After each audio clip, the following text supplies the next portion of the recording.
Tara, may bago na naman tayong recipe na iahain sa inyo. Kaya ano pang inaantay nyo? Abay, samahan nyo na ako, diba? At syempre, nakita nyo naman na naggisa na tayo ng bawang at sinundan pa ito ng sibuyas. Kaya ano pa, diba? Imekos-mekos lang natin. Lutuing mabuti yung ating sibuyas at bawang at ayan na at ang ating kamatis, diba? So, ano pa gagawin natin? Abay, lutuin na rin natin ng gusto itong ating kamatis, diba mga ka-abengers ko? And then, syempre, pagkatapos nga yan, ay hindi mawawala yung ating siling green na siya naman po nagbibigay or nagdadagdag aroma sa ating niluluto. At then, syempre, ayan na nga. By may toyo, hindi ako yung may toyo, yung ating niluluto. So may idea na ba kayo kung ano yung ating lulutuin for today?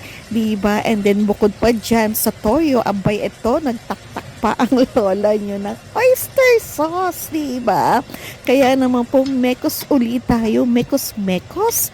And then hayaan lang natin medyo makulo ng gusto at nagdagdag na nga tayo syempre ng ating konting tubig lang naman, diba? Tansyahan lang tong ating ginagawa. So siguro naman may idea na kayo sa ating recipe for today. Of course, adobo, diba? Pero syempre meron kayong nakakalimutan, diba? Kung kayo ay aking avid viewer, wow, talagang avid viewer, diba? Meron akong isang sangkap na hindi ko naisama dahil kami ay wala na nito. At ito nga, ay, may gulay, ayan na yung ating adobong pusit. Nilagay na natin ito, diba? At then, wag lang natin siyang hahayaan na ma-overcook. Isang kulo lang ay okay na itong ating adobong pusit. Kasi nga naman, diba, ayaw natin na mag-rubber o mahirap nguyain itong pusit na yan. Kaya ayan, titikman na ng lola nyo yung ating adobong pusit na tsak na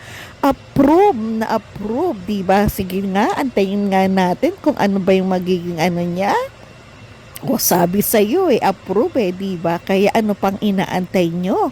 Samahan nyo na ako para tayo ay mananghalian, diba?